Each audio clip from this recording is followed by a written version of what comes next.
BBOR, Black Box Online Radio, coming to you from West Virginia at heart and from around the globe. And hello, Nedheads. Hello, Black Box Battalion. Today is Monday, another Zodiac Monday. Welcome to the show. How's everybody doing? On Mondays, I talk to you guys about the Zodiac Killer, an unidentified serial killer who operated in California in 1968 and 69. And I will be joined on this episode by Blake, who's going to be talking to us all about a new Zodiac Killer suspect. But first, I would like to let everybody know that today's episode is partially sponsored by Michael Cole, a friend of the show and author of the Zodiac Revisited trilogy. If the Zodiac case fascinates you, be sure to check out the Zodiac Revisited. It's a deep dive into the mystery with a unique and interesting perspective. The trilogy is available on Amazon, Spotify, and wherever you get your favorite true crime books. And if you enjoy the series, please consider helping out Michael by leaving a 5-star review. And Blake is a Zodiac sleuth who has happened upon a new Zodiac Killer suspect, and his name is Donald Nicol, and Blake's going to be talking to us all about his investigations. Blake, are you with me? Yes, Ned, I'm still here. Thank you so much for being a guest on Zodiac Monday. So first, may I ask, what made you curious about the Zodiac Killer mystery to begin with? You know, I've always been just a big fan of true crime.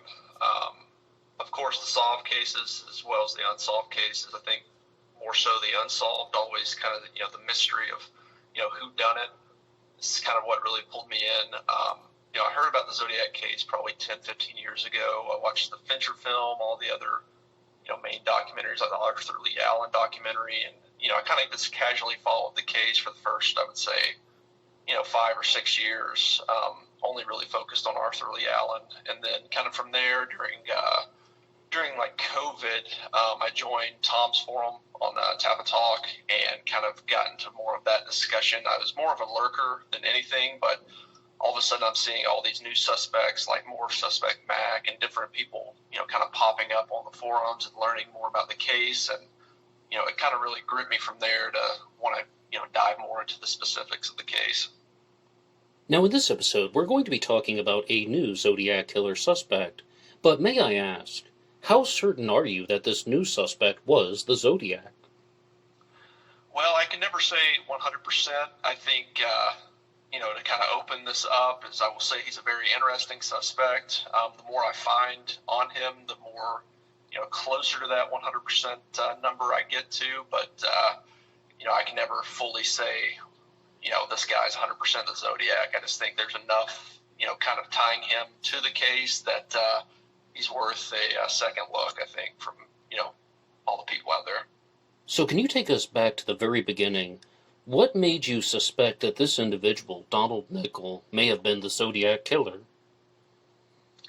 Yeah, so, within the last year or so, I started wanting to do some of my own research. Like I said before, I kind of just lurked for a while, tried to learn a little bit about the case, went through some of the FBI files and case files and got like a good, base, knowledge on the case. And within the last year, I got a subscription to Ancestry and newspapers.com and different, websites online that I can, kind of do some of my own research. So, started from there. I did a lot of digging around. Some of it was luck. Some of it was, 1,000 plus search queries, trying everything known to man. And I think one day I was just sitting there and, I was just thinking of the case and, hoping that maybe I could find some slip up that Zodiac had made at some point in time. So I was just searching around and it came to mind, okay, let me just try Lover's Lane. So when I put that in and I started searching around California, prior to 1968, there was there's a case that popped up on the, search return that was from 1967. And it's in San Francisco, and it was a guy that was associated with the SFPD. He was a special patrolman for the SFPD, which that's more or less like a security guard. But the SFPD kind of had jurisdiction, and they kind of own that group. So I kind of stumbled into this, and it's a Lover's Lane case, and there's a SFPD special patrolman that had kidnapped 2 17-year-old kids in San Francisco. Took them back to his sewing machine shop. His day job was a sewing machine repairman. Took them back to his sewing machine shop. He spanked them. He told them that he's punishing them for their misbehavior. He had them drive him back to the Lover's Lane. He let them go and said, basically threatened them, told them not to, call and report it in. So I said, okay, that's odd. So the more I look into this guy, I realize, I'm not really seeing him anywhere online that he's been looked into prior. But, the age group kind of fit. The location, Lover's Lane. The Lover's Lane was at China Beach in San Francisco, which basically butts up to the left side of the Presidio. Location was pretty good for San Francisco. The age group was good. Location was good. So I go, okay, so I want to look into this guy more. So that's kind of how I found the guy originally, and what piqued my interest when I first ran into him online. And when you said that he was working for SFPD, but he also has a job at the sewing machine shop, is he working like double shifts all the time, or did he really just have like two careers more or less? And you also said that his job with SFPD was kind of like a security guard, but he did work for SFPD. So what exactly is happening? Yeah, so I know seemingly his day job is a sewing machine repairman / in the directory it has him listed as a sewing machine dealer, and I can get more into that a little bit later, but that's kind of his 9-to-5 day job. What I did find is this SFPD special patrolman, he approached the car at 1 a.m. at night, and it was on a weekend, so I don't have any exact knowledge if he was doing it every single night or if it's just a weekend kind of nightly job. It's also a job his dad did kind of later in life. But, so the SFPD had a different branch that was called the Special Patrol Unit. And the guy that ended up firing him, his name was Al Nelder, which he later became the chief of police of SFPD in 1969, 1970 time frame. So he was in the SFPD. The guy had the jurisdiction to fire him and also kind of arrest him. It seems like it was kind of like a private type security, paid force, but the SFPD still sort of managed it. It's a little bit different, I think, than some of the security type, jobs you see today, but effectively that's what it seemed like it was. It was someone would pay him to kind of watch over a specific area. His dad would watch over the Weinstein Company, I believe, in San Francisco. So that's where his dad was kind of stationed at. But I never found a specific patrol or location this guy was tied to. It just seemed like he had the job through them.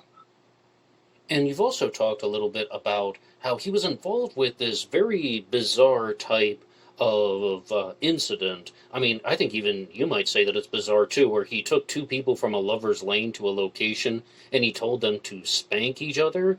And what exactly were the consequences of this incident? Yeah, I mean, it's extremely odd to start with.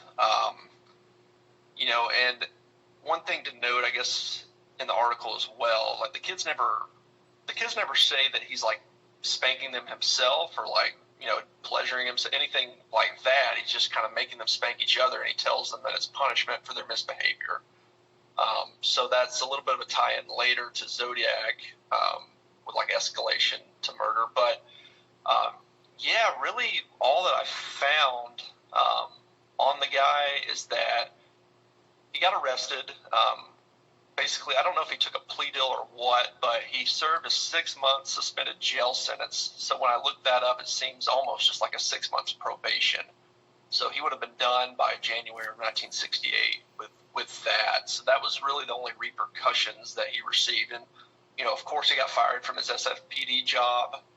I don't think he lost his sewing machine job because he kind of owned that within a building in San Francisco. But, from what I've found and tracking him throughout directories, it seems like the business definitely took a hit, and he was trying to find ways to, change the business name or change locations, stuff like that. So, yeah, that's kind of the information I have for that piece.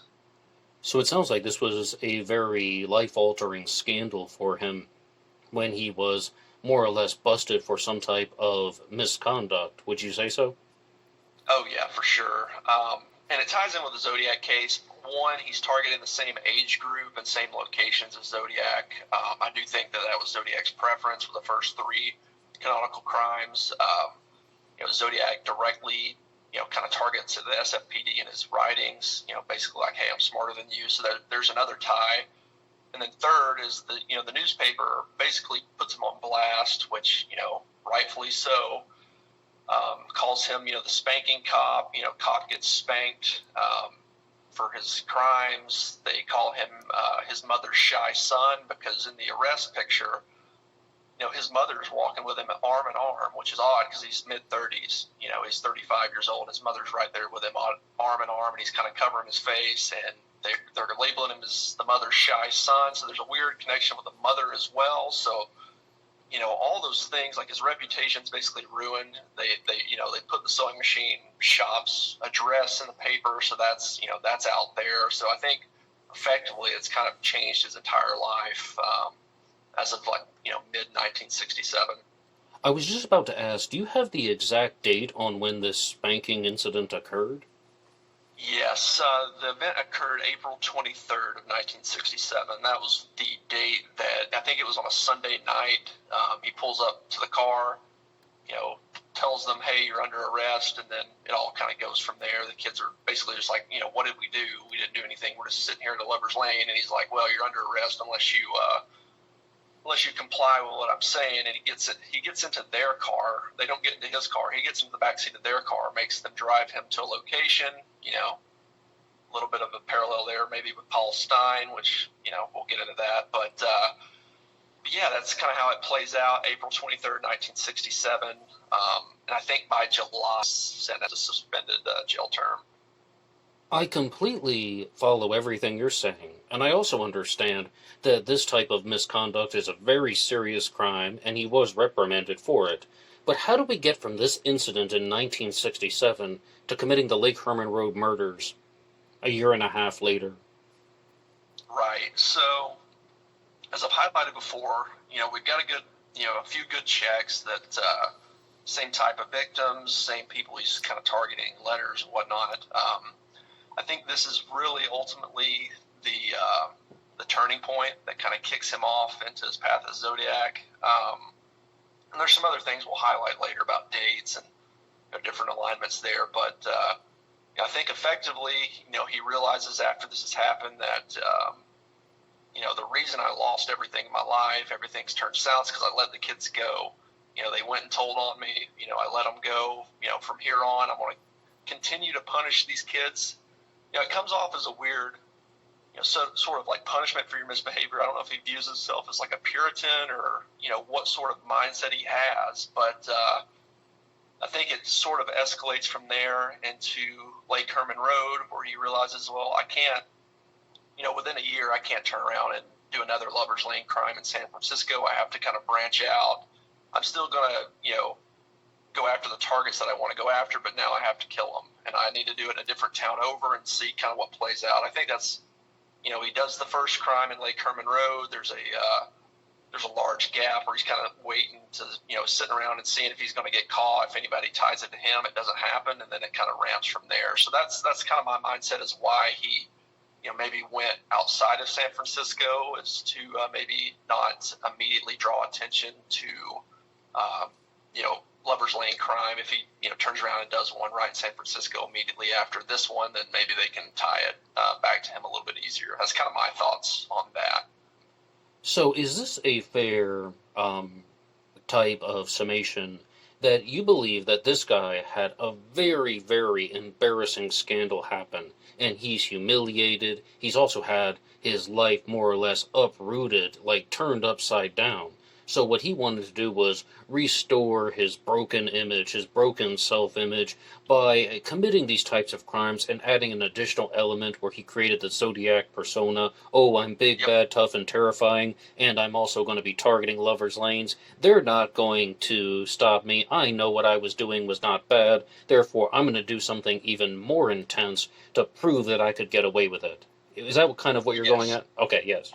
Yep, exactly. Yeah, it's kind of a reputation rebuilding in his own mind. Like, he can't recover his name, Donald Nicol, I don't think, based off of all the coverage, everything he got. Like, he what can you do from that? Like, you're always going to be known as like the spanking cop, the guy that, did this outlandish, weird crime. So I think he's kind of in a state of like, half revenge, half reputation rebuilding. Like, he's kind of rebuilding it with his own mind within the, persona of Zodiac. He's like, I'm going to get the press that I want, even though it's bad press to everybody else. If, they're covering me for killing all these kids and everything like that, it's kind of good press in my own mind. He's kind of rebuilding kind of his own stature within the Zodiac. That's why I think the Zodiac kind of came about. And another little side note, with the name, the reason I think he chose the name, he was a sewing machine repairman as well as a dealer of sewing machines that I've found. And in early 1963, there was a nationwide running of one of the brands that he sold,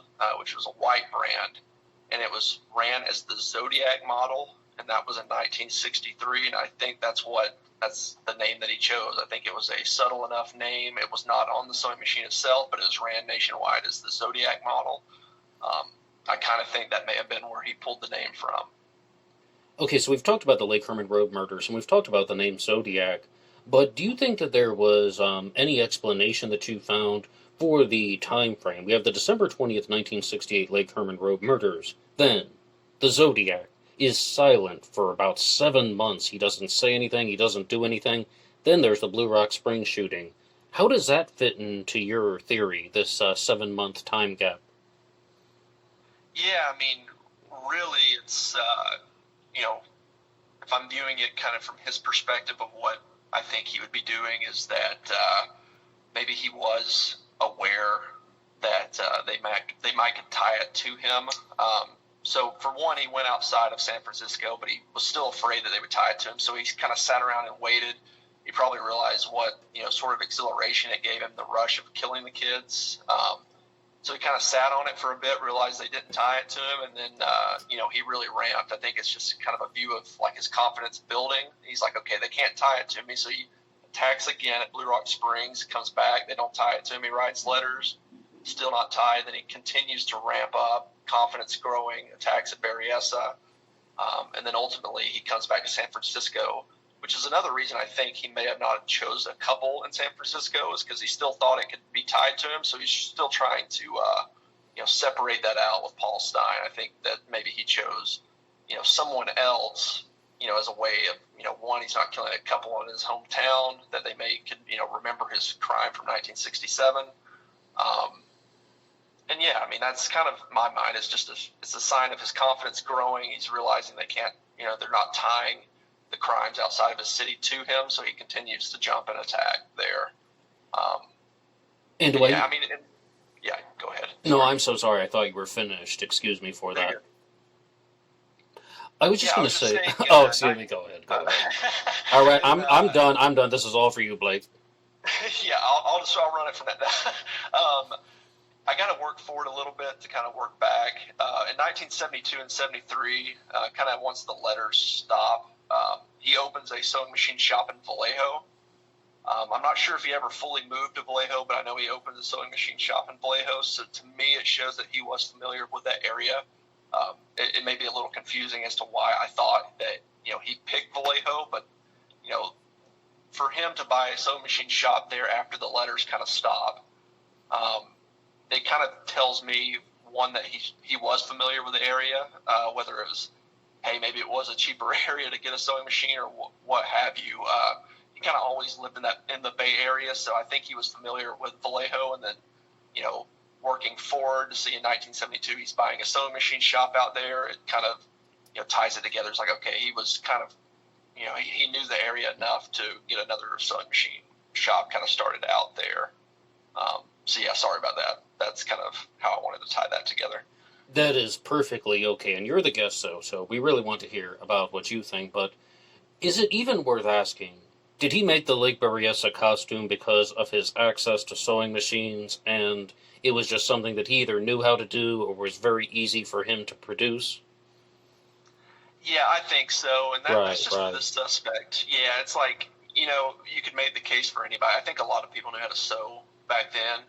Nowadays, like, I don't know how to sew, but, like, I think a lot of people knew how to back then. So, for my suspect, I use that as like a link, but I don't know if that's like a definitive thing. I do know that Brian Hartnell said that the insignia was sewn on with detail and care, I believe is kind of how he worded it. Like, it seems like it was neatly sewn on. So I think that kind of highlights maybe to him, and he was using that as a way to kind of express, he already had kind of links to using sewing machines and repairing them. So it's like maybe that was some way that, he knew he could make a costume in that manner. I don't know if that's the only reason, but I think it kind of ties in with this guy there. And then also with Berryessa, I think, whoever Zodiac was, I think he's just doing it for himself.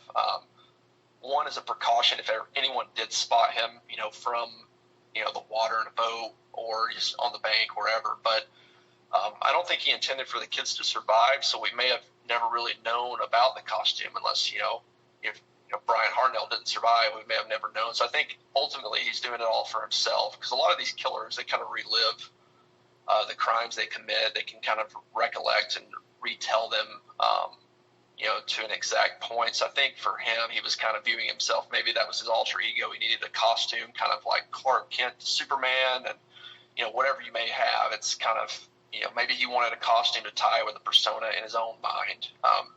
When he's going back and reliving it, he can kind of view himself as a larger-than-life figure. I follow all of that, but I do have to ask a very important question, because we have the Blue Rock Springs shooting and the Lake Herman Road murders. Those crimes were committed by gun. Then the Zodiac makes his debut. He writes a letter. He writes another letter that says, "This is the Zodiac speaking," providing lots of details about how he committed the crimes. Then with Lake Berryessa, he commits the crime by knife. Why do you think that your suspect would have switched from committing the crimes by gun to committing the crimes by knife at Lake Berryessa? Yeah, it's hard to say. I mean, knife is definitely, if you're committing a crime by knife, I think it's a lot more up close and personal, for sure. Maybe the gun crimes that he committed at Lake Herman Road and Blue Rock Springs were not, maybe he wanted to try to find another way of, escalating these crimes as well on the excitement level for himself. Maybe he thought that it would get him more coverage if he was killing kids with a knife. Maybe it's, viewed as a more gruesome type attack and slaying in, the media and public's mind. I'm not really too sure. I think it was just something he ultimately did for himself, whether it was to, ramp up his reputation or, excitement level, whatever it may be. I think that's kind of maybe some of the reason of why he got more up close and personal with a knife. But something that tied to like Donald, nothing in particular. I'm just kind of speaking, generality kind of right now. What do you think about the theory that he stole the idea from the Manson family? Or let's be very clear, the Tate LaBianca murders, which happened in August of '69. And at first, the Zodiac is getting lots of press, or at the very least, they're talking about his crimes in the papers. Then, in early August, like August 8th and 9th, and especially 10th, and then the following days, there's going to be the Tate LaBianca murders and the news coverage that came with it. And those crimes were committed by knife. What do you think about that? The Zodiac wanted to commit a crime by knife to outdo the Tate LaBianca murders. Yeah, I mean, I think that's totally fair. If he's getting upscaled in the media by another set of murders like the Manson family at the same time that he's trying to basically, build his character and, be at the front page of all the newspapers, I mean, that is a very reasonable explanation of why, maybe he wanted to do a similar type attack just to try to, go above and beyond what theirs were, I guess, and, try to like reclaim the front pages from the Manson family. So I think that's totally reasonable as well. It's hard to say for sure, but yeah, I think somewhere in between is probably the truth, and it could be everything kind of included there, but yeah, I think that's totally fair. Now, there's something else that I would like to ask you about, only because it's something that I've been discussing on the most recent Zodiac Mondays, and I confess that this is going to require a little bit of speculation, and it's not suspect relative or suspect oriented, But do you think the Zodiac Killer was very meticulous with the planning of his crimes? Or do you think he was just winging it, throwing it together the night before? Oh, hey, I'm going to go to Blue Rock Springs this time. Oh, you know what? I'm going to go to Lake Berryessa, stays up late making the costume. Or do you think this is something that he spent days, weeks, and months planning and trying to choose everything just to make sure that everything is perfect? What do you think? Meticulous or just kind of winging it? I think he had a general idea. I don't know if he spent months planning these. I guess you can kind of see between Berryessa and the Stein attack. I mean, it's kind of just a few weeks removed. I mean, he couldn't have planned for too long, I guess, in between the two attacks for that one. I think he has a general idea of what he wants to do. I don't believe that he knew any of the victims. I think the victims were just totally random and just unfortunate location at wrong place, wrong time. But I think the locations maybe more so were planned out. Like he tried to find like secluded areas, lovers lanes, and he probably knew about them. And maybe he patrolled around the area. But I think once everything fell into place, like Lake Herman Road, or there's a few cars that pass by and kind of give descriptions of Faraday and Jensen sitting there parked, and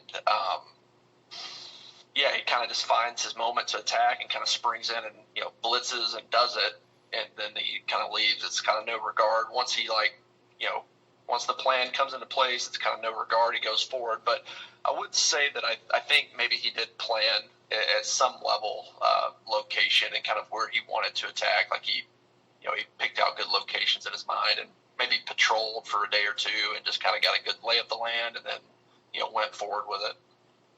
All right, though, so we've talked about everything up to Lake Berryessa. Then we still have the Zodiac Killer's final confirmed crime, the murder of Paul Stein. And you've talked a little bit about it, about how you didn't think you wanted to commit a Lover's Lane-style murder there, but what are your thoughts on the murder of Paul Stein, and how do you think it's connected to your suspect, Donald Nicol?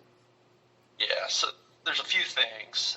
Number one, I pulled his SS5 form, his Social Security form, and I found a place of work.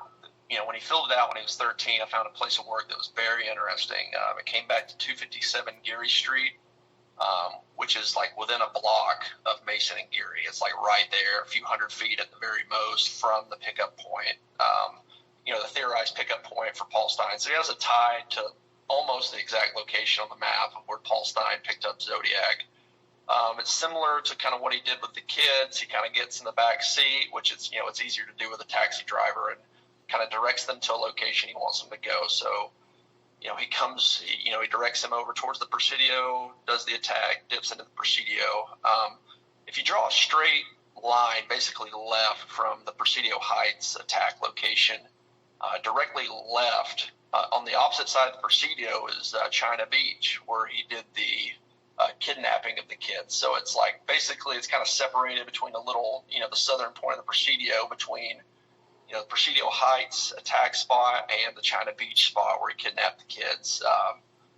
Once he makes the attack there, if he dips up into the Presidio, there's a few ways that he could, drive to the left and kind of spit out. One, I think, is on, I don't know if it's Interstate or Highway 1. He could, maybe connect there and then drop down. But another is if he goes all the way to the left side of the Presidio, he would spit out, right at China Beach.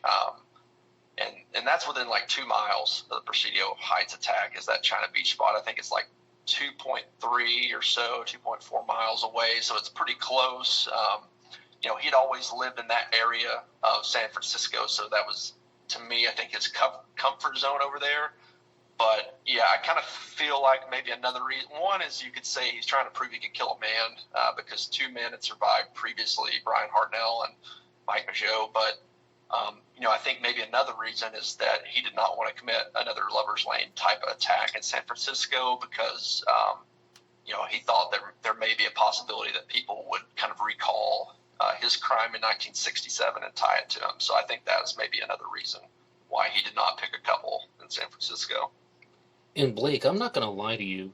You are the first person to tell me about Donald Nicol. I had never heard of this spanking cop crime, But if that did happen in San Francisco, only because we are talking about it in this sequence of events, I would absolutely suspect that guy if a Lover's Lane type style murder happened in San Francisco, where like a man and a woman, a couple, young couple were murdered. Of course I would be thinking, hey, remember that story in the paper about the spanking cop? I mean, that's the person that I would look at. I mean, only because you have to, investigate somewhere. You have to follow a certain lead, right? And Yep. maybe it's because we're arranging the information like this, but yeah, I totally follow that. Yeah, that's kind of where my mind goes too. It's like one thing that I will say is, I feel like I would be pretty shocked to learn if SFPD had never investigated the guy. Like I can't sit here and say like, oh, they missed him. Maybe someone did call him in, and maybe he got reported and cleared in some manner. I've never heard about the guy, so I was like, maybe, somehow he slipped through the cracks. But maybe he was investigated. Maybe he was cleared, or maybe someone did call him in and said like, this guy's really weird, and like, maybe the way of like profiling a criminal and stuff like that, maybe they just viewed him and they're like, oh, this guy's just he's just a weirdo. He wouldn't kill anybody. He's just spanking kids. He wouldn't have escalated to killing. That's not the type of person he is. So they never investigated it further at the time. I'm not really sure. I would just say that I would be kind of shocked to learn if they had not looked into the guy prior. And that's really all I want. It's like I'm hoping at some point, getting his name out there and enough people talking, maybe we can get the guy fingerprinted. I don't know if we'll ever know the results, but I think he's worth a second look for sure. And if his fingerprints don't match the ones on the cab, which I believe were left by Zodiac, if they don't match there, I'm fine moving on. But I think, everything considered, I think he's definitely worth looking into. And there's even more ties that we can continue to discuss moving forward. But yeah, that's kind of what I want to say there. Now, there's a very big part of the Zodiac Killer story that we have not talked about yet. We've gone through the crimes, but we haven't talked yet about the Zodiac Killer ciphers. And at this point in our discussion, we really have two that we can discuss so far. Firstly, we have the 408 cipher that came after the Blue Rock Springs shooting, and the 340 cipher that came after the Stein murder. Why do you think your suspect would be the type of person to create ciphers? Yeah, it's a good point. I will say I've not found any link to him necessarily as being like an enjoyer of ciphers. This guy, there's not much to the guy really. It's like I've looked through all the papers everywhere I've known to look, and there's nothing that really. He's never at any like public events. He's not in any clubs or anything like that. Like he's not really attending anything. It seems like he's just kind of at his shop. Working is all that I've really found. But one thing that I think may kind of tie into some of the radians and ciphers and whatnot is that in 1948, kind of around his senior year of high school, it looks like he may have dropped out of high school. It's not really dropping out, but he joined the CAP cadets, Civilian Air Patrol cadets, and that was like a way to finish out, I think, your high school credit, kind of graduate, but also transition into into the Air Force. So with the CAP Cadets program, I found a few videos from back then, and they've discussed, what they train some of the people on. One is the mathematics of aviation, which I think, maybe some of the radiant ties could come in there. They teach how to send and receive encoded messages, more so Morse code, but, I'm not sure if they went into ciphers or, what have you, but I know they trained in Morse code. They trained in the art of navigation and, amongst, a ton of other things. So I think maybe some of that training he could have picked up there, or maybe an interest in ciphers he may have picked up there. But he did have a background with the Air Force, and he actually finished, I think, his service as a master sergeant. And in one of the newspaper articles, it says that he wants to come back to college. This is in 1952. Once he's done serving, he wants to go back to college and study criminology. So part of me wonders, if he actually went forward with that, if he had any schooling in criminology, what did he learn at that time in the early 1950s? Did he learn any techniques on how to, maybe avoid detection with fingerprints? They didn't really know about DNA back then, but, that kind of leads me down another rabbit hole of, what possibly did he know about? what would he have learned to maybe, try to avoid detection with that interest and, planning on moving forward with a criminology study.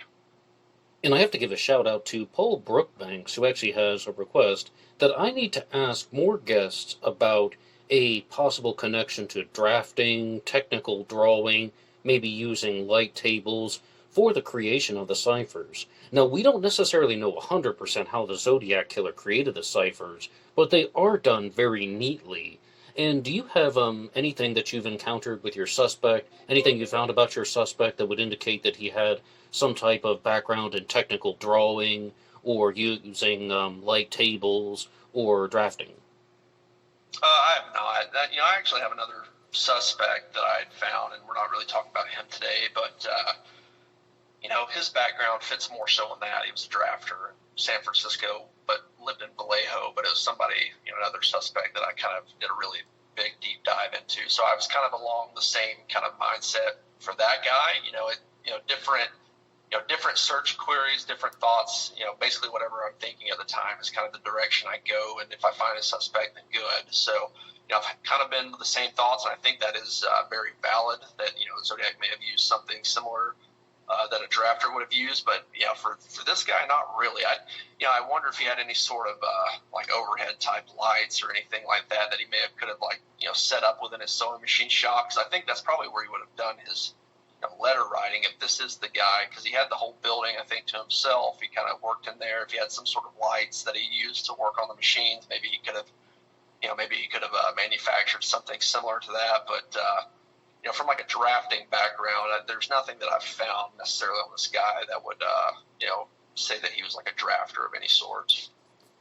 Right, and I'm giving a shout out to Silver Stuff, who had one alternative possibility, saying that you wouldn't even necessarily need a professional light table, because in the past Silver Stuff would use something like that with graph paper, a flashlight, and a glass table, where you could kind of more or less make your own rig. It would create a very similar type of effect, but it would almost be like a homemade DIY type of light table. But all for that you would need is just a flashlight and a glass surface.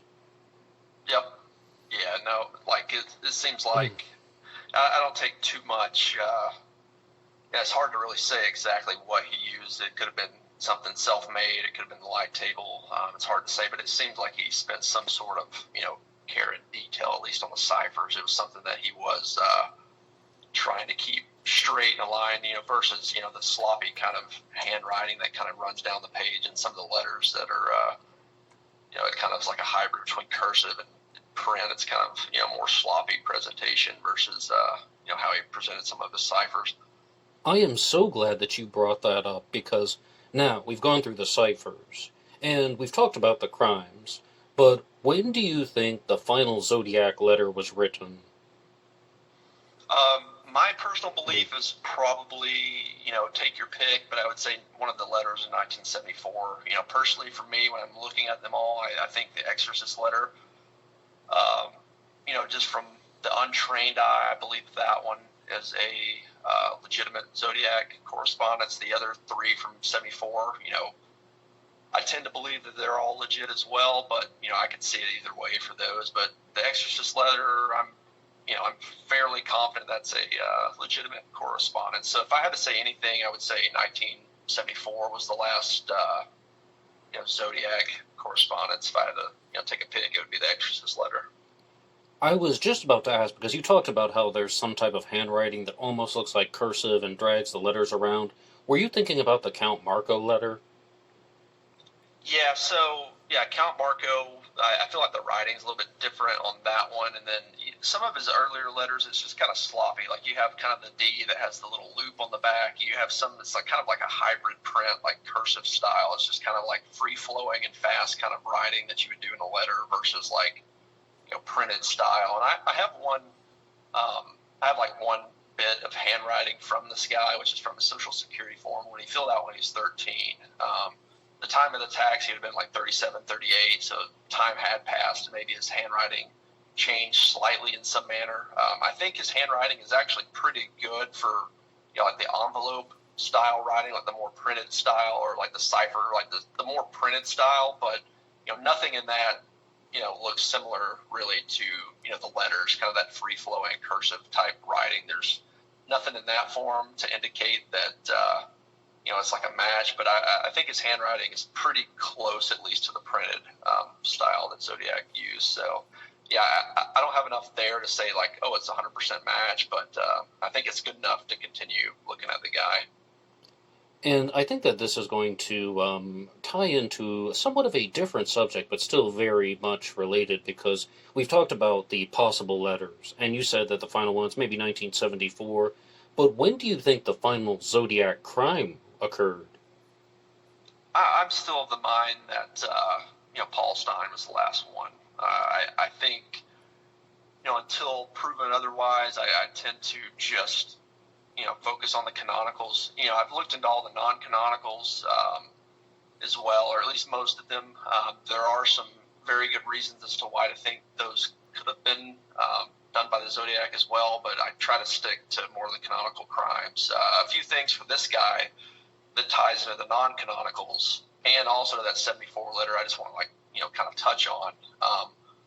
One, his dad died the exact same week as Gaviota attack in 1963.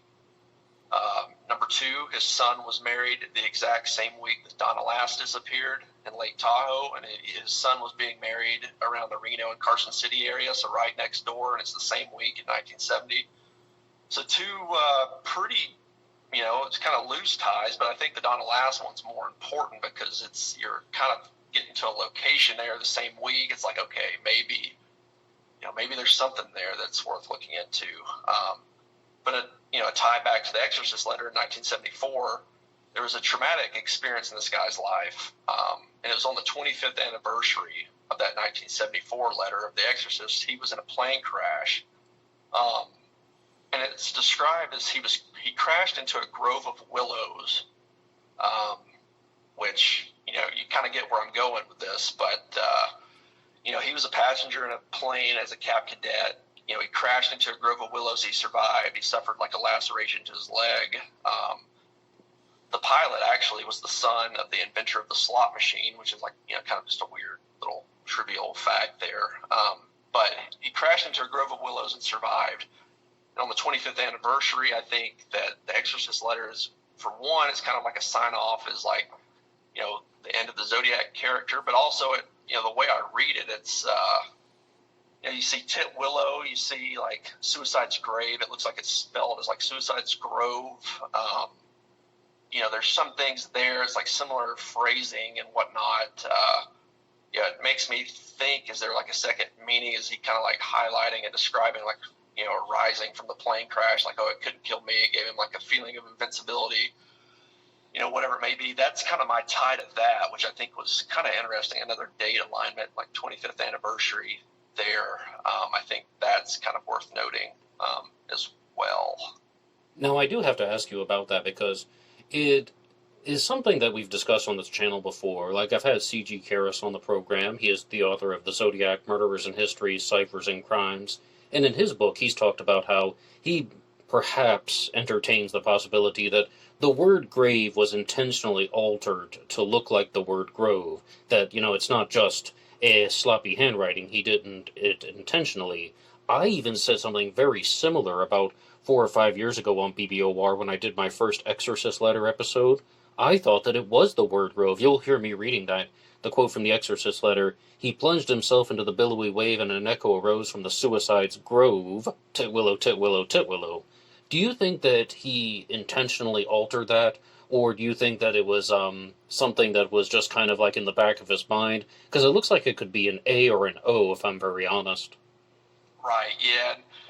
I have to kind of approach it from that same mindset. Like, for this suspect, of course, like, I'm going to point at it and say, like, oh, that was purposeful. But, it's kind of hard to really know what was purposeful and what was, whatever you want to say, like, what had extra meaning, what was just done. I think Zodiac was purposefully, like, misspelling words, but it's like, for this suspect, for me, yeah, like, it ties in with his plane crash. Like, yeah, Grove of Willows, that's why I wrote it. But, there's so many misspellings that I think Zodiac did on purpose. It's like, I don't know if it's just another one of those or if it had a deeper meaning. But, for this suspect and for me, that yes, I think it was done on purpose. But that's just me trying to be as neutral as I can be on that subject. Well, I mean, there's nothing wrong with being neutral, though, but Yeah. I mean, I can understand what you're saying because, we have the very, very clear words like Titwillow, Titwillow, Titwillow. It might be talking about something a little bit different, but crashing into a grove of willows, and then the word grave looks like it's altered to the word grove. I mean, when you shared your stuff with me, that was one of the first things that I noticed, like, oh my god, well, that's interesting. I want to know more. So it kind of makes the gears turn in your head a little bit. But it sounds like from what you've said, you believe that the Exorcist letter was the sign-off. The reason why he's talking about the suicide's grave or grove is because he wanted to end the Zodiac persona?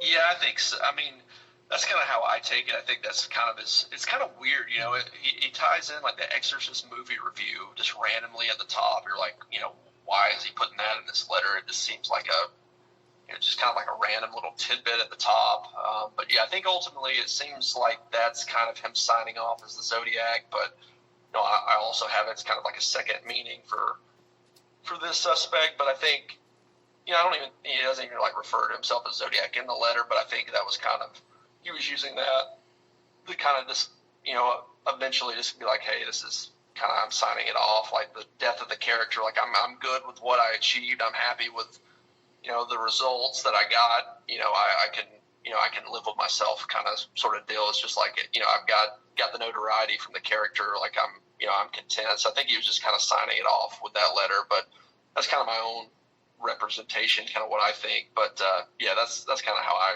read into it a little bit. But then that begs another question.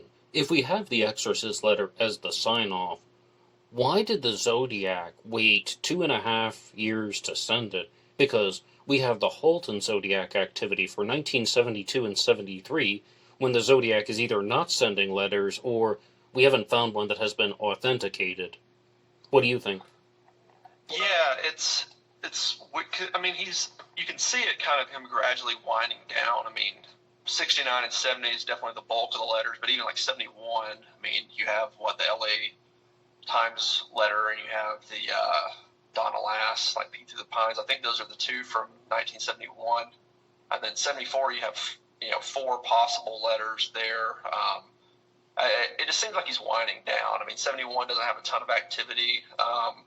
72 and 73 for this guy. Like in 72, he comes out in Vallejo, and he's saying like he's going, hey, I'm not going to take on any of the debt from this old sewing machine shop. Like I'm just I'm buying the building, but I'm not taking on their debt. And then in 73, he gets the license to sell sewing machines and like vacuum cleaners and appliances there. And then, 74, I guess, maybe I think he had trouble with the business in San Francisco after the crime. He probably couldn't sell much anymore. So he knew he had to kind of like move locations. So maybe his business was sort of like starting to ramp up, and he was kind of, maybe he was getting the income flow back. He's busy with that, so he just officially ended up signing off in 74, saying effectively that he's done being the Zodiac. So that's kind of what my take is. But yeah, it seems like even in 71, he's certainly slowing down with correspondences. He's not reaching out as much. It's just it's definitely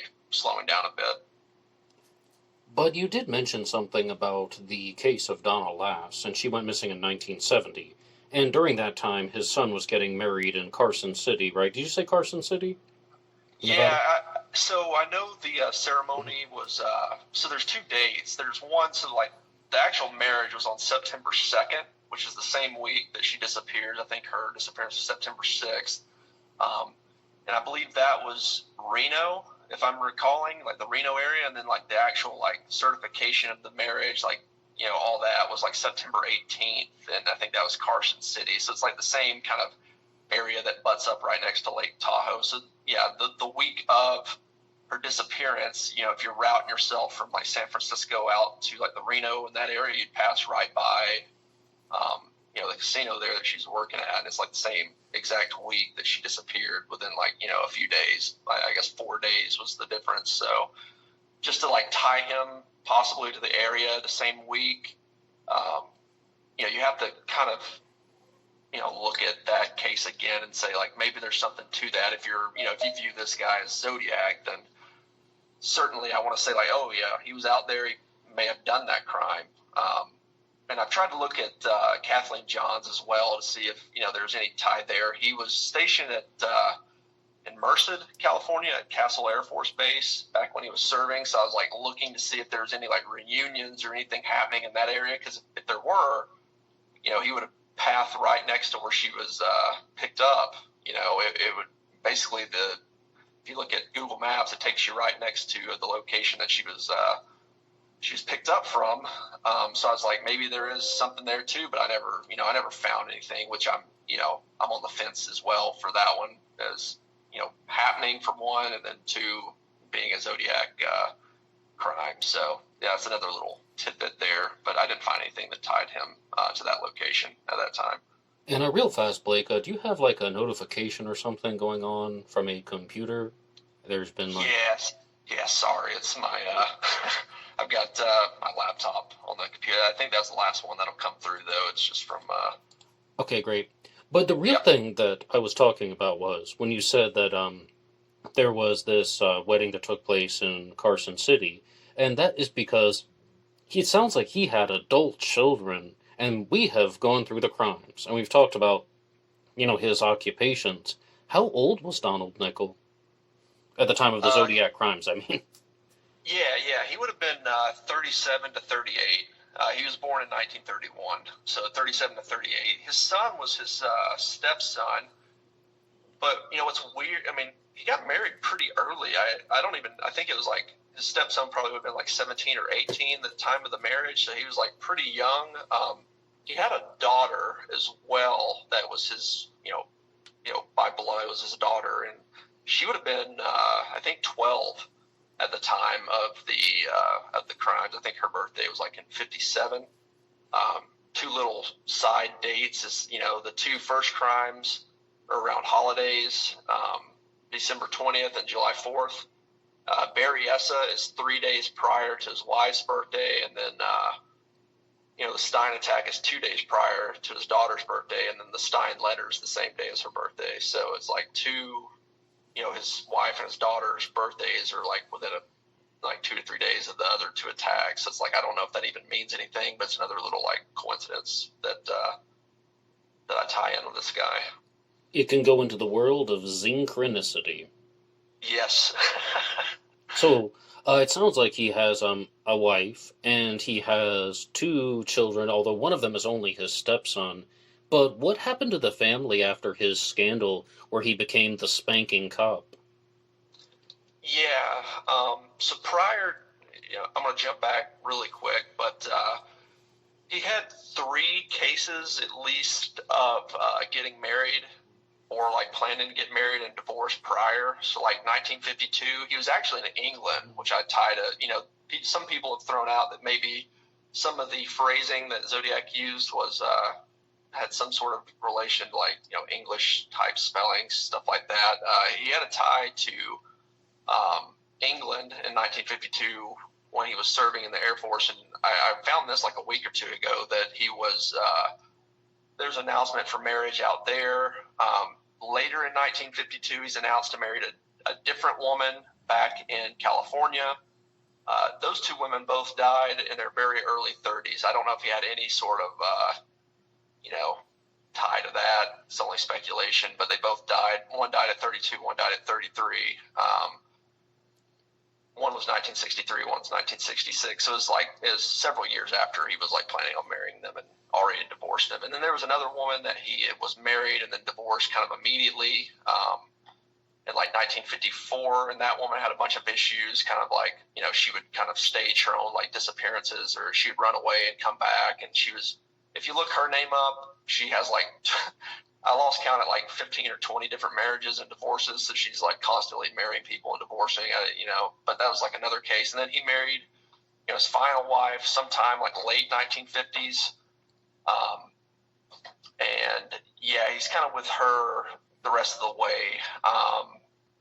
One thing I noticed, like 1967 is when the crime happened. His son was going to school at George Washington High School around that same time. Right? And then and then in 1970, his son starts going to school in South San Francisco. So I don't know if he like moved out of the house or what, but it seems like, maybe that happened. Like his son kind of moved out of the house, like went to the south side of San Francisco, like further away.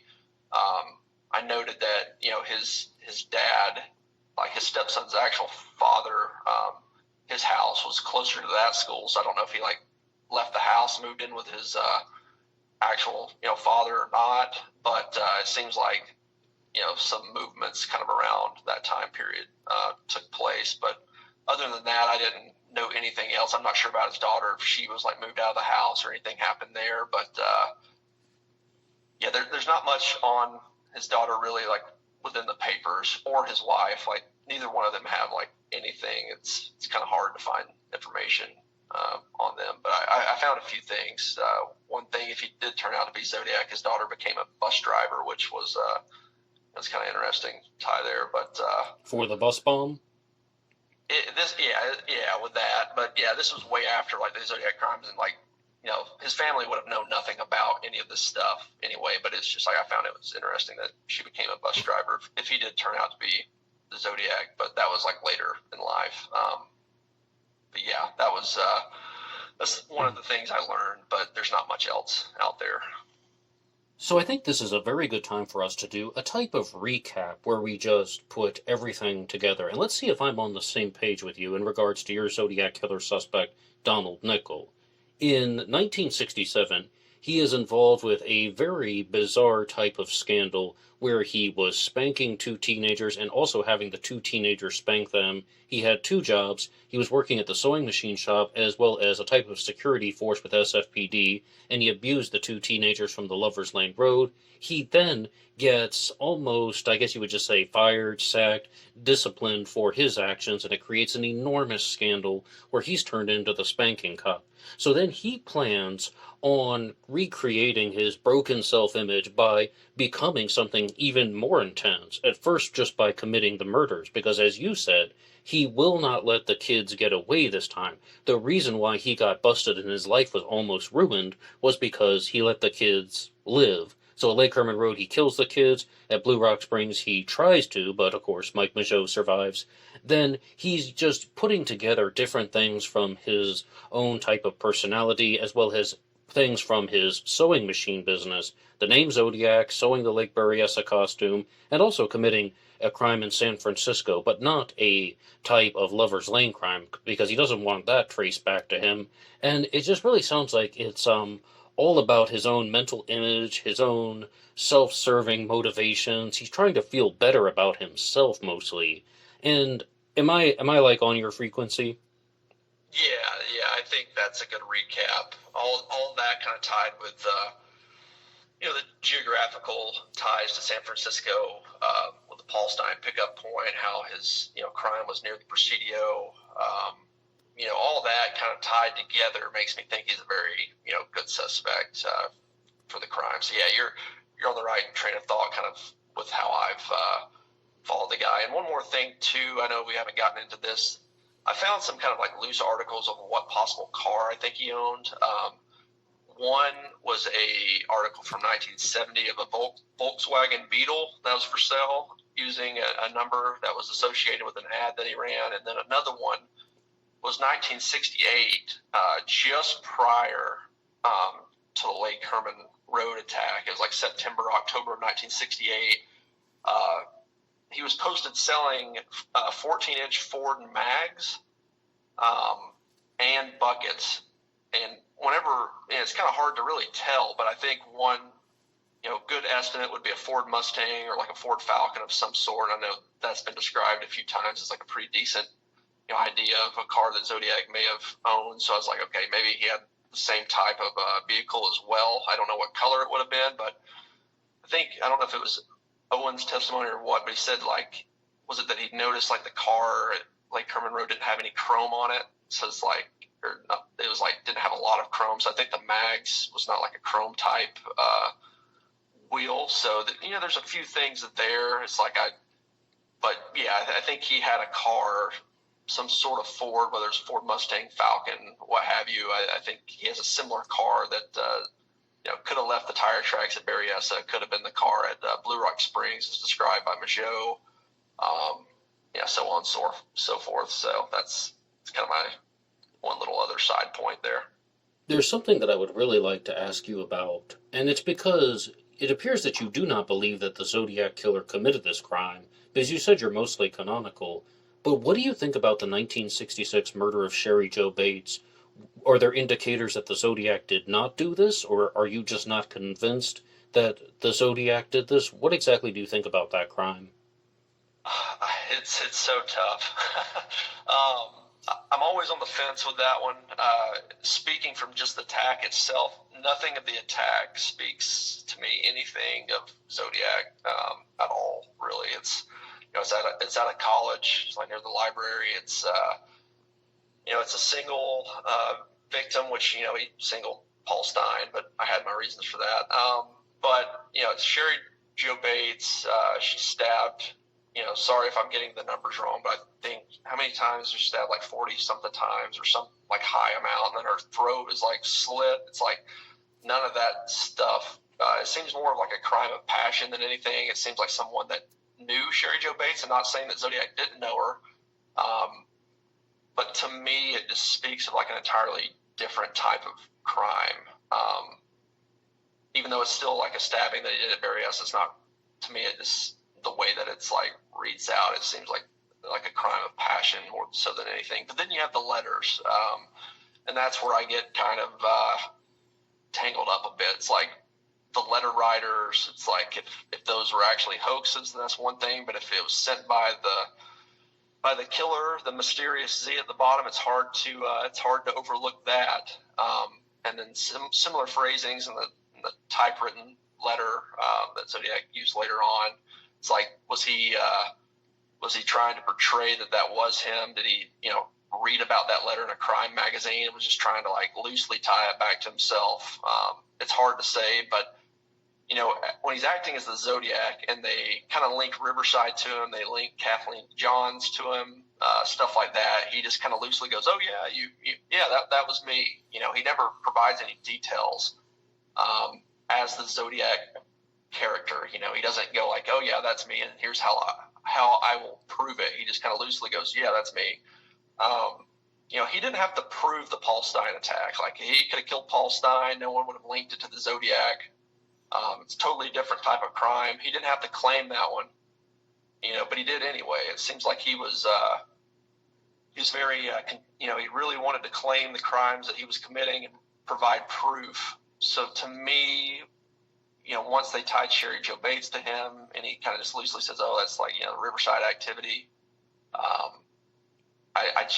I don't see him doing that crime. But I could be wrong because the letters are pretty compelling. But yeah, I would say no, in my opinion.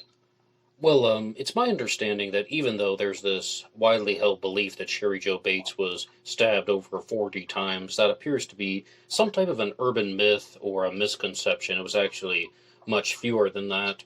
But, Okay. I mean, as far as the activities after the Bates murder, we have three sets of writing that came in: the Riverside Confession, the Desktop Poem, and the Bates Had to Die letters. Now, do you think that there's any chance the Zodiac Killer could have written the letters? Because you just mentioned the Bates Had to Die, there will be more signed with a Z letter, and it seemed like you were a little bit open to that. Do you think there's any chance the Zodiac wrote those letters? Yeah, I mean, he definitely could have. Like the letters themselves, because the letters themselves, the handwritten versions, they don't really provide any details. It's just kind of Bates Had to Die and signed off with a Z.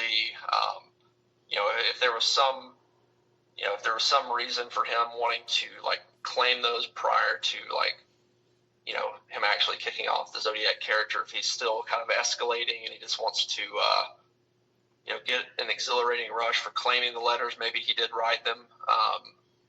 But it's so hard to say. I know recently, there's someone that came out at the Riverside PD that basically said like he had hoaxed the letters, and they confirmed it back with DNA to his kind of confession of hoaxing the letters, but they didn't connect DNA, I think, to the original 19 67 letters. So, like, it's not 100% confirmed that he did hoax them, but,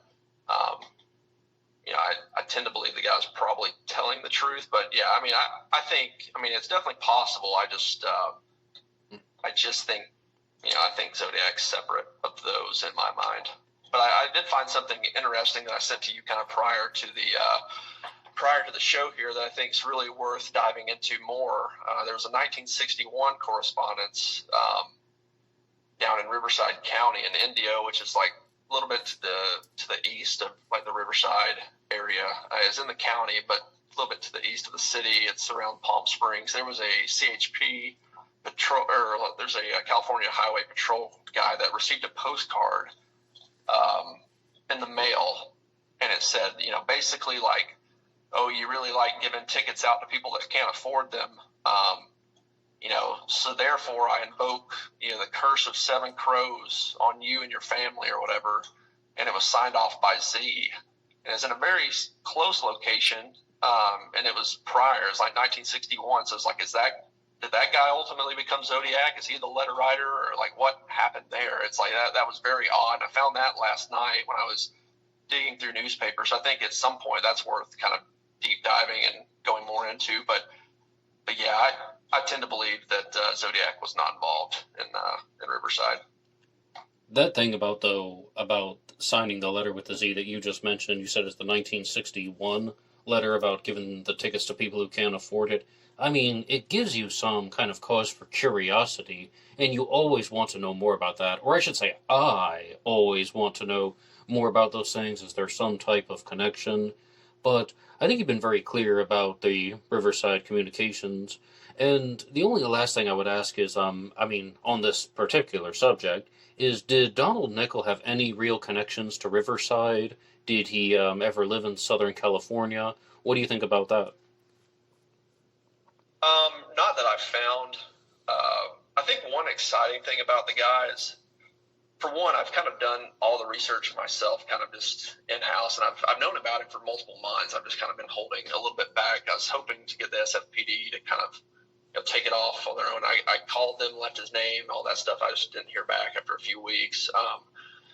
One thing I think is interesting about him is there's a lot still to learn, I think. I've not found any connection whatsoever with him in Southern California. One, date mentioned I said earlier was that his dad died the same week as Gaviota. Right. So I was like, maybe he had some sort of, maybe he was distraught and had a reason for going down there and killing, but I have no ties to him that I found in Southern California. Now, there is someone down in Southern California. I'll mention this, and I've not made any sort of tie anywhere, so it's like, don't take this like as fact, but there is someone down in Southern California that has the same last name as his stepson. That it's just another one of those coincidence sort of deals. But like her first name's like her name's like Darlene Fern. It's almost like sounding like Darlene Farron, the same last name as their son. So I was like, is there some sort of like relation there that there's people, extended family of that of like a stepson's family that lives in Southern California that may have gave him some reason to possibly go down there at some point. That I'm not confirmed, and right now I don't think there's any connection, but just like the name, how close it was to Darlene Farron, I was like, that's kind of interesting. But yeah, there's no ties that I've found for him at all in Southern California. And the stepson's last name was Fern? No, that was this woman's, that was her first name, like Darlene Fern. His stepson's last name is Matad, or it's Mattade, from what I found. But yeah, the woman's name's like Darlene Fern Matad. Oh, like first and middle name? Yeah, middle name is like Darlene Fern Matad. So I was like, that's kind of, it's pretty close to Darlene Farron. I don't know if there's anything there. I was like, I just want to kind of look into it a little bit more to see if that family had any relation to his stepson's family. And it really is quite shocking because, on the one hand, I'm sure most of us want to be like, oh my goodness, that could be something. But at the same time, there are so many suspects out there that have these types of coincidences that just happen in relation to the Zodiac. And there are lots of names, lots of numbers, lots of dates, lots of words that the Zodiac used. And then, are they just coincidences?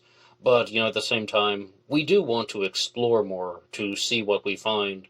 But on that note, Blake, I would like to ask, at what stage are you with your investigation? I know you said that you've contacted law enforcement, didn't hear anything back. What is the next phase of your research process?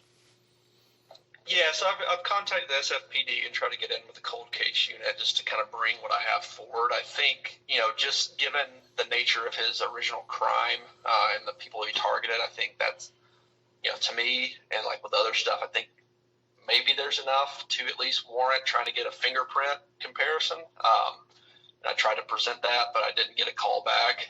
I did leave his name with them as well with my number, so even if they don't call me back, maybe they at least have that now. I was trying to do the due diligence there. I've really explored as much as I know to explore within like Ancestry newspapers. I pulled a social security card.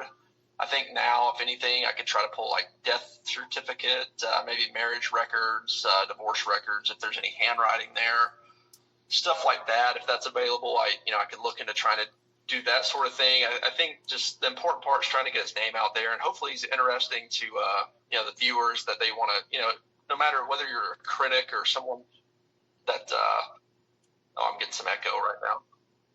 I can hear you just fine. Oh, sorry. It's like echo from your side.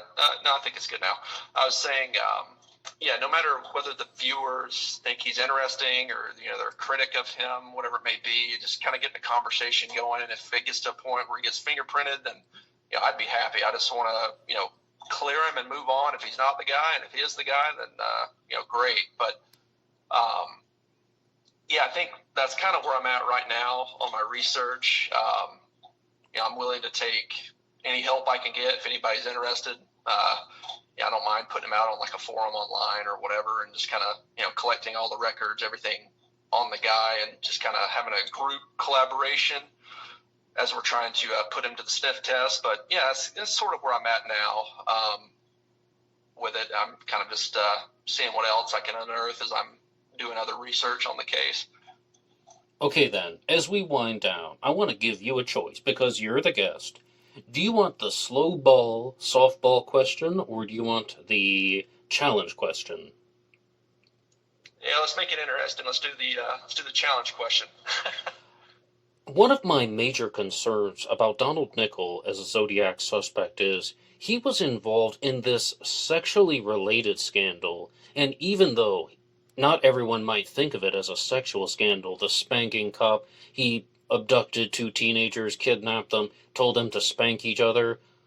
Why is it that with the Zodiac crimes, there's just absolutely no remnants of that found? There's no sexual component, especially at a crime like Lake Berryessa, where he thought, by your own admission, he wanted to kill both of them and they would die. He thought both Brian and Cecilia would die, yet there is no sexual abuse that is happening at all in any of these Zodiac crimes, to the best of our knowledge. How do you account for that? Right, and to throw it back, and I'll answer, but it's like by killing them, does that automatically mean that there is no sexual undertone to the crime? For one, the spanking side, it's definitely sexual. It seems like in nature, but I stated kind of early on that the kids never said that he was spanking them. He never. They said he was not like touching himself, anything like that. They just said like he was punishing them for their misbehavior. And the Zodiac letters, he says like killing people's better than getting your rocks off of a girl. So it's like if he's telling the truth there, maybe there is some sort of a exhilarating feeling. Maybe it's sexual in nature, whatever you may have on the killings themselves. I think it's still kind of the same, along the same lines. It's just like an escalation point. So now he's killing as one to get revenge. He's also punishing the kids in his mind for their misbehavior. So he sees them out at lovers' lanes doing these crimes. He sees it as being wrong, and he's kind of escalated to killing instead of spanking. And maybe it's still sexual in his mind. Maybe he gets some sort of sexual gratification for, stopping the kids and punishing them, and maybe similar to the way he was doing with the spanking side. But that's kind of how I would tie it together. Is like one, he kind of mentions that it's better than getting your rocks off with a girl. So you have that piece, and then. Just because it's escalated now from spanking to killing, that's not to say that maybe he is getting some form of pleasure out of killing the kids now versus just watching them like spank each other. That would be my take on that. I don't know if that necessarily makes sense. I'd like to hear other people's thoughts if that form of escalation actually, makes sense. I'm not an expert by any means. That's just kind of how I've made sense of it in my mind. Now, when you said that you were going to turn it back, does that mean you're asking me to respond to that? Yeah, sure. Yeah, I would just say if once spanking, he's escalated now to killing. If it's still kind of the same theme of punishing for their misbehavior, where he was not seen prior to pleasing himself or actually partaking in the actual spanking himself, but he's still kind of viewing it as punishing the kids. Now that he's escalated to killing I guess my question is what if you look at all of that kind of aside, I guess there is several ways to kind of look at it. You definitely can look at it as not being sexual, but I guess I'd like to hear your answer on how you kind of view the canonical crimes and the lack of a sexual motive. I have a twofold response for you. The first is, I absolutely believe that there was a sexual component to all of the Zodiac crimes, that he enjoyed it, he found it stimulating. He said that it was stimulating. It's the most thrilling experience. I don't think he believed that he was actually going to get slaves in the afterlife. I think he made that up to sound creepy. But I do think he was telling the truth when he said it's the most thrilling experience. That's the sexual undertone, the sexual component. We see this with other serial killers like the Son of Sam and the Unabomber, where there is no physical contact, but they're still getting a certain type of stimulation. But the thing that I was really questioning is that he has been involved with this scandal where he told the kids to spank each other, yet it sounds like what you put forward is that he's doing this because he wants to restore his broken image. And if he doesn't think that he's doing anything wrong, he got caught, but he doesn't actually think that he's doing anything wrong with something like Lake Berryessa.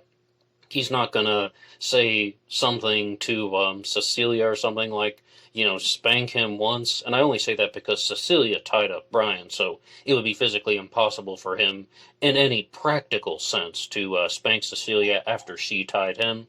If he's not going to, have that going at all, I have a concern. It doesn't mean your suspect is eliminated, but that is just a genuine type of doubt that I have. What do you think? Yeah, no, I think that's completely valid. Okay. So you do think there is some sort of sexual motive to the Zodiac crime. So we agree kind of on that premise. One is spanking. That's the precursor. He's not actually physically doing it himself. He's kind of just watching them do it.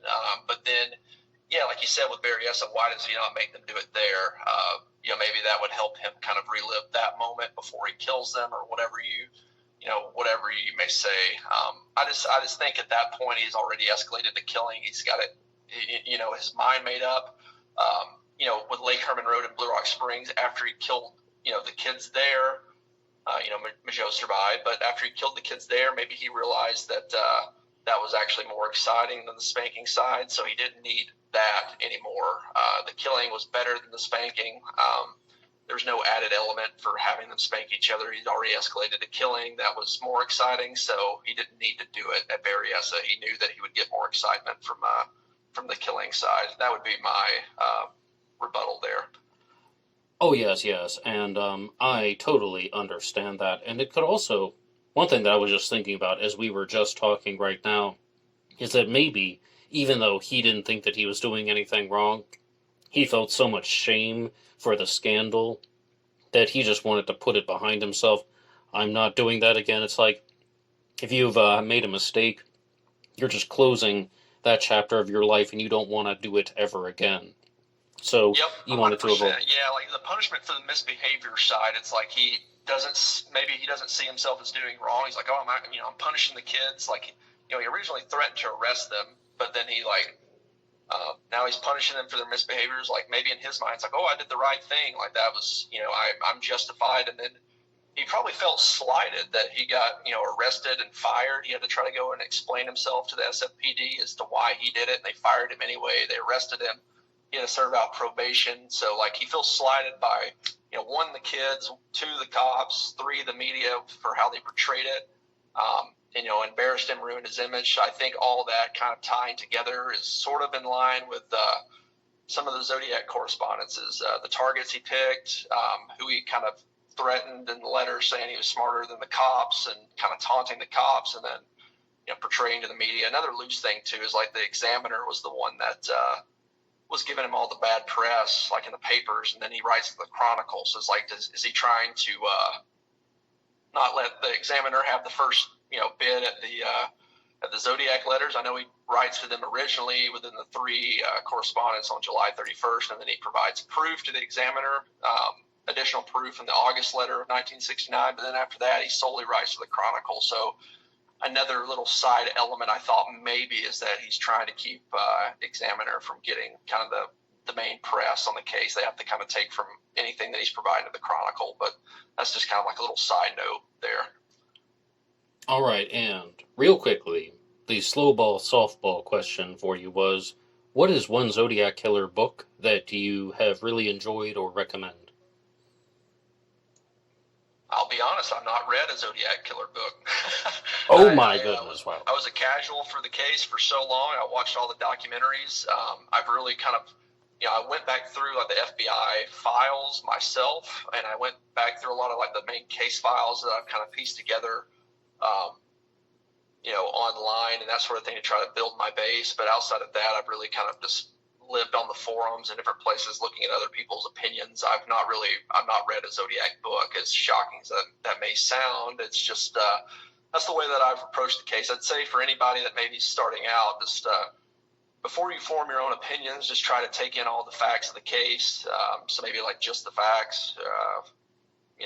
I think that's the book by Tom Boyd. That might be a good one to start with. Yes, that's right.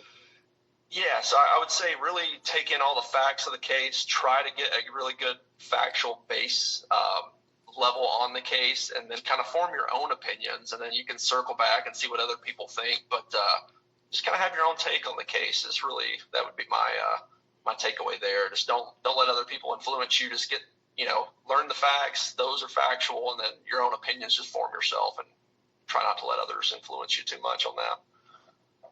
And Blake, right now I'm going to give you the floor and ask, do you have any final send-off for the listeners of Black Box Online Radio and Zodiac Monday? Anything you want to share? Anything else you want to tell us about Donald Nicol or about your own experiences? The mic is yours.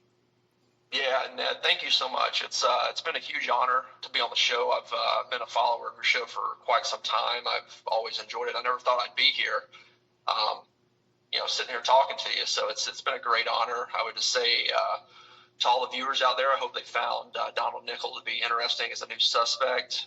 It's hard to find new things on the case. It's kind of what I'm trying to do right now, is to find new suspects, new potential articles that have not been seen before. So I hope everyone found him interesting. And, my one wish would be, if you do find him interesting, just keep talking about him, keep his name out there, and hopefully one day we can get some answers. And even if he's not the Zodiac, I hope, with this suspect, it gets us one step closer to figuring out who the Zodiac truly was. And Blake, thank you so much. Yep, thank you so much, Ned. I appreciate it. And one more time, I would like to thank Blake for appearing on Black Box Online Radio's Zodiac Monday. And really, I want to use this as an opportunity to ask you guys in the comments section, what do you think about Donald Nicol as a Zodiac Killer suspect? Do you think that Blake is going down the right pathway? Do you think that he is completely off point? Share your honest feedback, because that's one of the reasons why we do these Zodiac Monday interviews. When someone has a new suspect or a new book out there, they want to share their ideas with the audience and with people who closely follow the Zodiac Killer mystery. Does something make sense to you? Does something not make sense to you? Any feedback is appreciated as long as it's fair and respectful, so please drop your ideas in the comments section down below. And I'm not going to lie to you, I am eagerly awaiting the responses and comments to this particular suspect, because this is something that is very new in the world of Zodiac Killer research. So once again, please share anything you want. And as many of you will also know, there is a new video on David Orenchak's channel, part of his Let's Crack the Zodiac series, that will talk about the Z32 Cipher, and I will discuss that in just a second, but first I wanted to get to your supporter shoutouts. You can support this channel at buymeacoffee.com, buymeacoffee.com/blackboxned88, and that allows you to make a donation or contribution to help support the show. and anybody who makes a donation will get a shout-out on Zodiac Monday. And our first one comes to us from Batman66. Batman bought you a coffee. I never get tired of saying that. And Batman66 has included a tongue twister with this one. And I'm not going to lie, this might not go well, but this message is a tongue twister, so I'm going to try my best. It says, Ned Knott was shot. That's right, Ned Knott was shot. And Sam Shot was not. So it is better to be shot than not. Some say Knott was not shot, but Shot says he shot not. Either the shot at Knott and was not shot, or Knott was shot. If the shot not, Knott was shot. But if the shot not, then the shot was not not. However, the shot, but not. Anonymous. Well, I did better than I expected.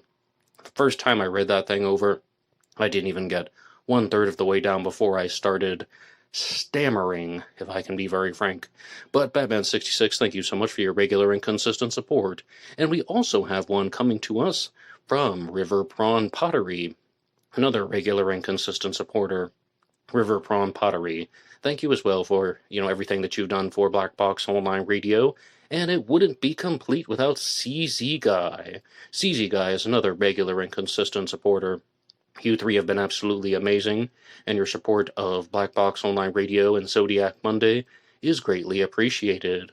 But we have another donation on buymeacoffee.com, and this comes to us from Packer Jack. Packer Jack is also known as John Limbach, who is my guest on DB Cooper Friday. And on Cooper Friday, we were discussing his book, Where Was Skip, as well as his DB Cooper suspect, Skip Hall. And he says, thanks for having me on the show, Ned. And of course, to be clear, nobody ever has to pay any money to be a guest on the program. And this was simply a gesture of thanks on the part of John Limbach, a.k.a. Packer Jack. And I really did like talking to him about his DB Cooper suspect, Skip Hall. And he is one of the more fascinating DB Cooper suspects out there. Not as fascinating as Ted B. Braden, of course, but Skip Hall is definitely up there.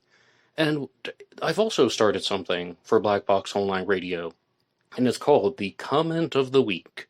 And I didn't give one out last week because I actually used it for Ripper Wednesday, but normally I put them out on Zodiac Monday. And even though this is going to be a DB Cooper comment, it still gets our award for the Comment of the Week. And it comes to us from Jeff Jones, who says, during my interview with John Limbach, I asked him, how certain is he that he has identified DB Cooper, and is his suspect correct, Skip Hall? And John Limbach says that he wasn't completely certain, so I asked him, could he put a percentage on it? I regularly ask this question to guests. Okay, well, in terms of percentages, would you say 70%, 80%, 90%? And John Limbach said 0. And I was really quite surprised. And the award for the Comment of the Week comes to us from Jeff Jones, who says, so if Skip Hall is a 0, what number does the Pope get? And then he also says, one follow-up down here in the comments section thread, when he says that, it just seems a little bit weird. But, to say 0, I was very surprised that John Limbach chose to do that, but he actually responded using his Packer Jack handle in the comments section and said that the reason why he said 0 was that he's still doing his research, it's still an ongoing investigation, and he doesn't want to say something until he perhaps knows more. So I think there is nothing wrong with just saying, I don't want to put a number on it, but this is the first time I've ever interviewed somebody. I asked them how certain were they about the suspect that they've written a book about, and he said 0%. I think perhaps the clearest way of putting it is, I just don't want to put a number on it until I'm absolutely certain, and he wanted to do his research in his own particular way. So, Jeff Jones, and Packer Jack as well, you guys can share the award for the Comment of the Week here on Black Box Online Radio's Zodiac Monday. I also have an announcement that there is a new book out from John Bowman called The Doer Files. This is a follow-up to his book, The Allen Files, and these books are just the documents, the primary source documents that are relevant to popular Zodiac Killer suspects. And I read through the Allen Files last year, all about the Zodiac Killer suspect Arthur Lee Allen, and it really is just the papers and files that have been assembled in a particular order. There's a new one out now on Paul Doerr, the Doerr Files, and John Bowman is, of course, also the author of Zodiac Killer, Fact versus Fiction. And I am working through a different Zodiac Killer book, and it comes to us from Jason Hughes. It's called Zodiac Letters, Edward Wayne Edwards, Volume 2. Some of you might remember about 6 months ago I did a book discussion on Zodiac Letters, Edward Wayne Edwards, Volume 1, going through the second one right now, and I'll be talking to you guys about that in the future here on Zodiac Monday, as well as on the other segments on Black Box Online Radio. And really, I want to use this as an opportunity to talk about the proposed solution to the Z32 Cipher that was shared on Let's Crack the Zodiac, David Orenchak's channel. Much like his last video, this one is not an original solution from David.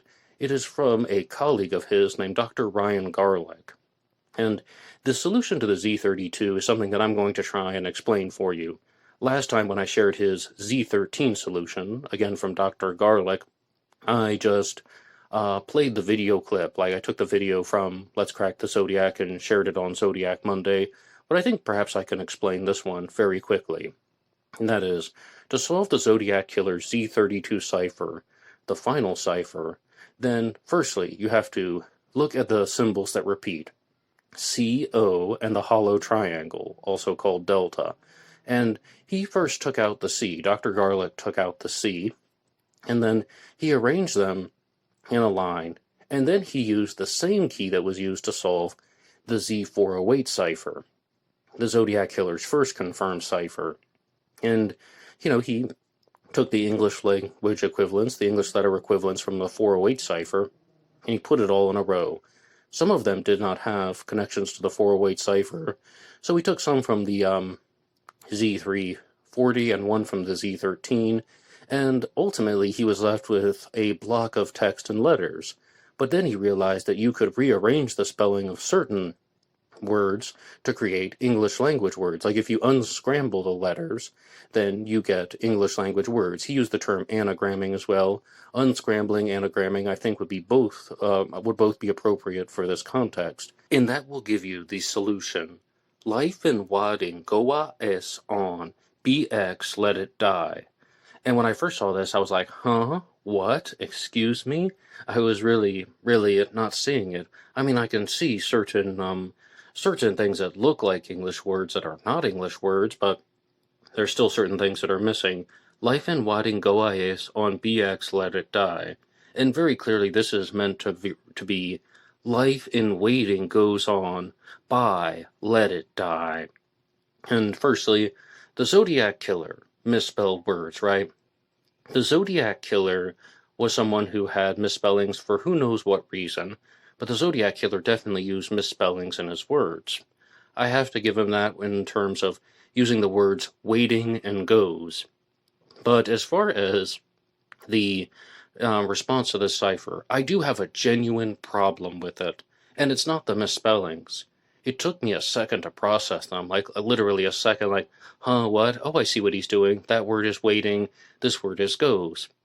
My biggest problem is the BX, and this is supposed to be the word by.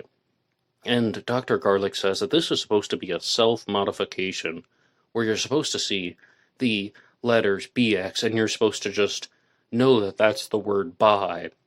You have to modify the X into a Y.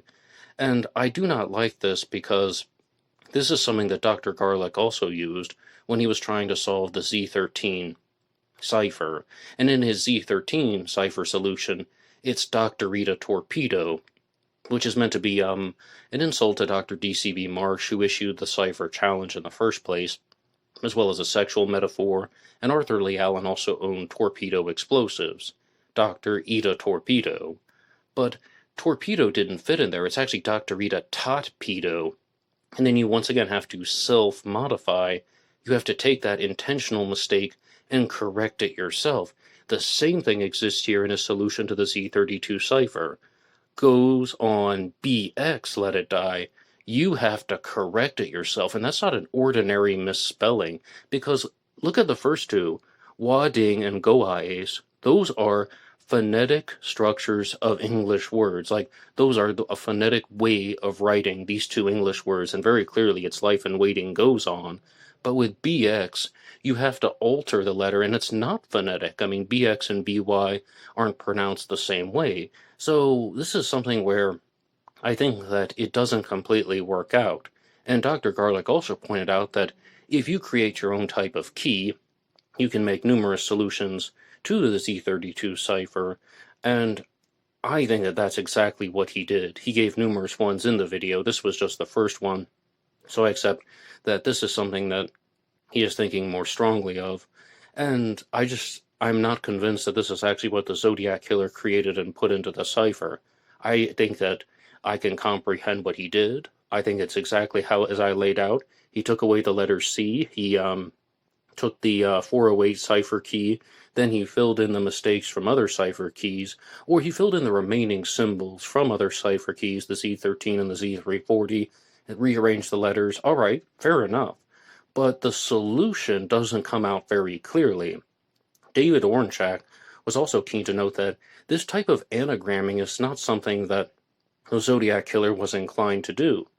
For example, he was inclined to put words backward. He had a bigger proclivity to put the words backwards with reverse spellings. For example, in the 340 cipher with his signature word paradise, Paradice, on the final line he spelled that word completely backwards. Now, something like that I don't think is a mistake. I don't think that that's just, something where you have to really self-modify it. I think that that is actually following a genuine pattern of decoding. And again, it's not even exactly misspelled, it's just spelled in reverse order. And yes, I would say it's not misspelled because the Zodiac consistently used the word paradise with that spelling. So with this particular solution, life and wadding go IAS on BX, let it die, why do you have to correct it yourself? It's the same problem with his Z13 solution. Why do you have to correct it yourself? Is it not more reasonable to expect that perhaps these solutions are somewhat close, but they don't work out completely? And if they don't work out completely, that creates room for doubt. I also have another major problem. I was just kind of surprised about this. I told you at the beginning of this segment that the way that you solve this is you lay out the symbols, and the symbols that repeat are CO in the hollow triangle, and you remove the C. And then I thought he was going to say, okay, then you remove the O, then you remove the hollow triangle. And that's not exactly what happened. He only removed the C. Well, why would you only do that? Why would you only remove one of the repeating symbols? What instruction did we have that we're only supposed to remove one of the repeating symbols and not the other two? And is it possible at all that we're only removing one of the repeating symbols because then otherwise this particular solution that he has created wouldn't be feasible at all? And bear in mind that it doesn't actually work even with this particular method. But, I think that this is somebody who is starting out with an idea, and he's following it, and he's trying to make it work. And he's getting about 90% of the way there. This is a valiant effort. Make no mistake, this is a valiant effort. I just don't think it's what the Zodiac Killer intended to put into the cipher. And I'm going to be very honest with you guys. I'm going to be very, very direct. He has this issue with self-modification for a reason. Self-correction in the ciphers. You have to correct the Z13 on your own. You have to correct the Z32 on your own. I think that this is representative of a personality trait issue, and I'm not being light about that, because I did the same thing.